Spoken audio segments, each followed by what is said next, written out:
Hello, everyone, and welcome to the Pop Culture Cult. I'm Sean, I'm Janice. and this is our filled review of Baby Driver.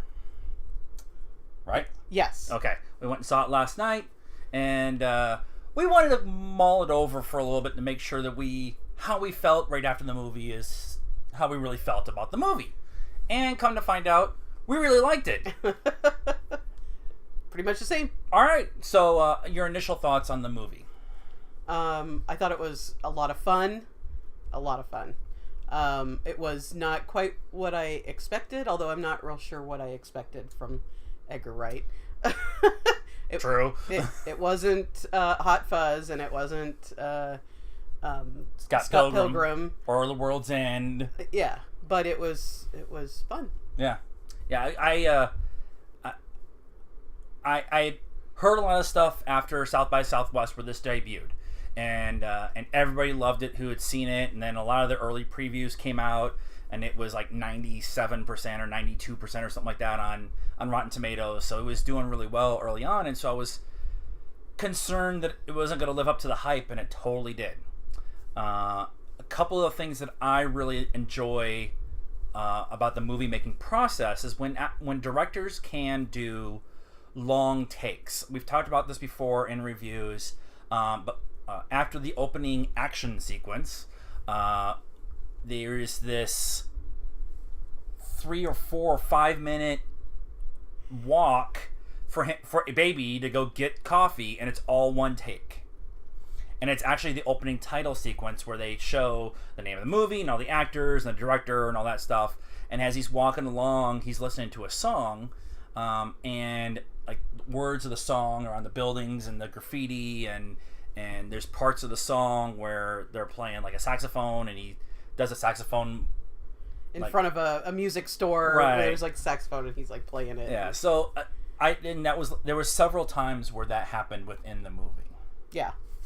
Yep, the gun fire matched the beat of the song, and there was some, like, he's revving the engine to the beat of the song, and yeah. A lot of we were talking about this, and I was trying to figure out how to categorize the music in this movie, and we talked about it on the way home from the movie last night. And one of the things that we had talked about was an example that's been used recently is Guardians of the Galaxy. And then conveniently we got home and Guardians was on TV. It was very nice of them.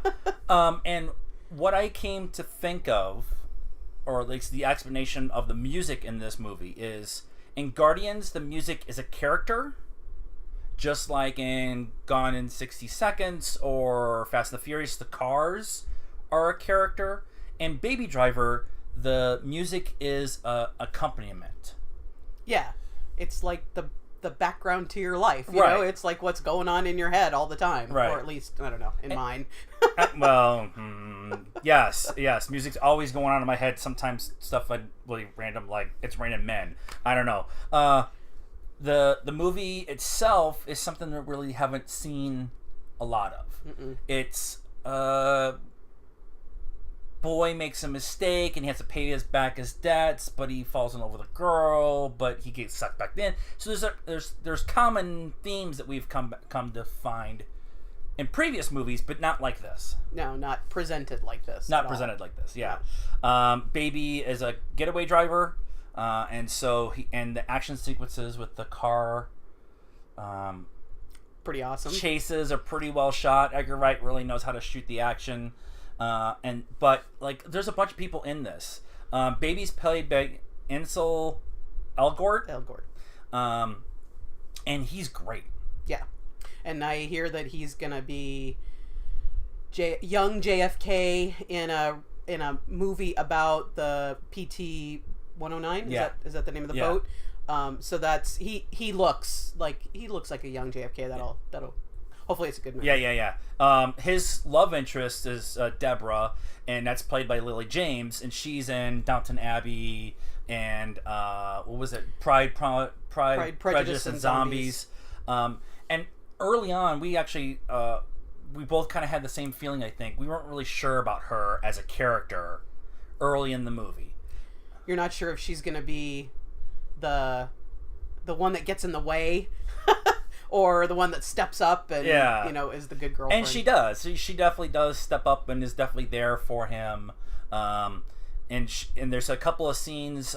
She works at a diner. There's some scenes in the diner where early on she's kind of flirting with him, and then and then later on, the gang that he's driving is all in the diner, and she plays it off really well about not knowing baby and everything, and all that whole scene was like really intense for this, like what you thought was this silly fun movie, and there's this really intense scene in a diner, and you're like, oh my god.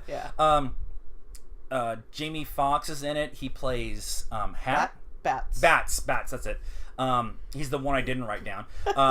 And he's great as the psycho. He is, and okay, spoilers. I said spoiler. I know. When he gets it, when he dies, you're like, yes.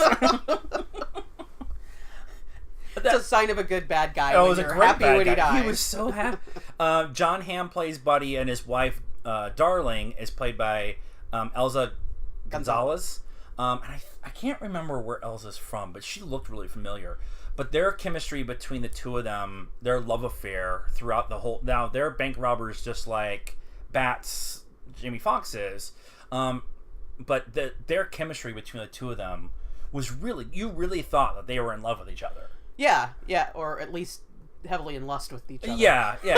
There was a lot of kissing and making out and stuff. Yeah. But they played it off really well. John Hamm was really, really good. Yeah, and he was kind of a weird character because he's very even key through the whole thing. When you have all these crazy guys like John Bernthal's character Griff, and then Jamie Foxx's character Bats, they're like, wah, crazy, and he's very even keel until the end when he won't fucking die. Yeah. And he's like, He's dead. No, he's not. No, he's not. dead. No, he's still not dead. How about now? No, still not now. And he keeps going after Baby, and you're like, oh, okay, you are a psychopath just like the rest of them. Yeah, he was. And they kind of hinted at it a little bit in the movie, but for the most part, you really don't see it till the end. The whole gang is run by Doc, who's played by Kevin Spacey. I have a soft place in my heart for Kevin Spacey. He plays Kevin Spacey in every... He is Kevin Spacey in every role he plays. I was thinking he is his character in 21. Yeah. He was absolutely that same character. Same character. I think he had a little bit more of a softer heart for Baby than maybe he did for the kids in 21. Yeah. But you come to find out that Baby stole a car from Doc when Baby was apparently 10. And Doc had a bunch of stuff in it, and Baby had to pay him back, and so the movie starts off with Baby actually paying off Doc, right, and then getting sucked back in to make proper money where he can actually go retire, and Doc actually, you really get to understand that Doc really cares about Baby, even though he threatens him several times about, you're doing this or I'm going to break your legs and everybody you care for is going to die. Well, and that was another character that you weren't really sure where he was until the very end in the elevator. You're like, is he gonna be the asshole, I don't care what happens to you guy, or not? Ultimately he ends up dying for them to try to escape, so he wasn't that. He did a really good job. So this was an Edgar Wright movie. We really, really like Edgar Wright. One of our favorite movies is Scott Pilgrim vs. the World. We've cosplayed as Scott and Ramona. The World's End might be going on when we get back into the living room, or the Schmodown. I don't know, one of the two. But this movie was made because Edgar stepped away from doing Ant-Man. And he actually hired a lot of the people that he was going to use in Ant-Man to do Baby Driver. And so you can kind of thank Marvel for deciding to go in a different direction for this movie. And this might be his best work. As much as I love Scott Pilgrim and Shaun of the Dead and Hot Fuzz and all those movies that he's done, I think this might be his best movie. It's hard to compare because they're so different. They're so different, yeah. Although you do know that this is an Edgar Wright film. Yeah. It's very different from the other ones, but you can definitely tell by the way it's shot, by the quick repartee between everybody. Yeah, everybody's witty. And very, very witty.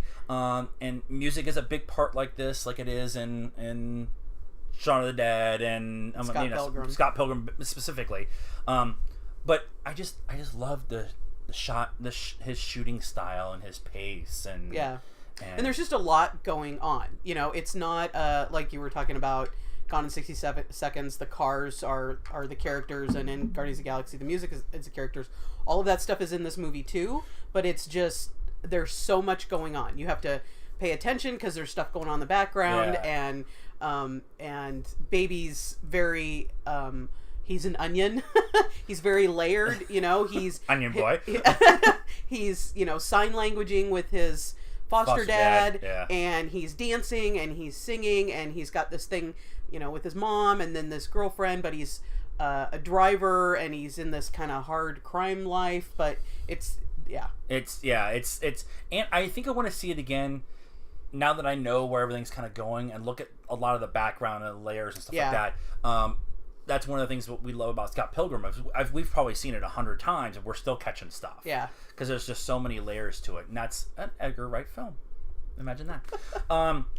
One of the other things that we wanted to talk about, actually, there was two more things that I wanted to talk about. One was this movie cost $34 million to make, which is awesome. Which was $32 million in cars. And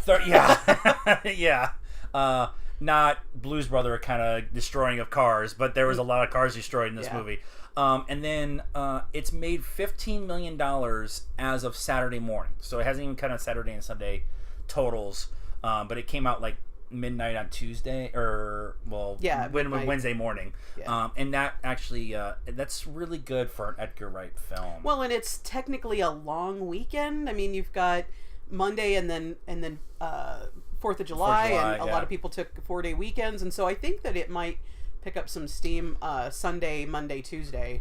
We were in a smaller theater, and it was about half full, but there was a showing every hour for it. Yep. And with everything else that's kind of out right now is, you know, Transformers and Despicable Me and everything like that, you know, you're going to take your kids to those, so us adults, this is definitely a movie worth going to. Yep. And the other thing that I want to talk about, and I've kind of complained about this when we saw Passengers, was, and the movie's done. No, and the movie's done. No, and no, and so I liked this version of multiple endings as more than the Passengers. This was an argument in the car on the way home. It was because I liked Passengers and I didn't have a problem with the multiple endings, and he thinks these endings are different, and I say they're the same. It's different. It's different because you like this one. That's true. I didn't like Passengers. I like Jennifer Lawrence in the freaking, never mind. Overall, we both liked the movie. Yep. Probably one of the better ones we've seen this summer. Probably definitely in my top 5 this year. Logan, Guardians, Wonder Woman, Split. So those are in my top 5. It's gonna get tight once Monkeys up there. Once Monkeys comes out and Dunkirk and Spider-Man, and so on a scale of 1 to 10 pops, like an 8. I mean, it was a good movie. I'm thinking 8 too. So that's what we think. What do you guys think? We're definitely 2 thumbs up and go see it. Definitely worth the view. And support movies like this.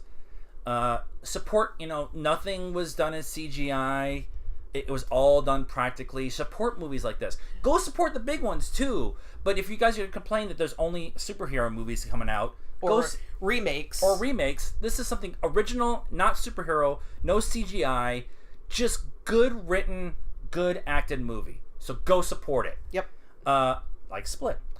Yep. What do you guys think? Leave us a comment, like this video, tell us what you think of Baby Driver, and share this with your friends. You can get a hold of us too on Facebook at the Pop Culture Cult. We're on Instagram at Pop Culture Cult 1, and we're on Twitter at Pop_Cult1. Like, subscribe to all of our pages, and let us know what you think of Baby Driver. And until next time, good night now.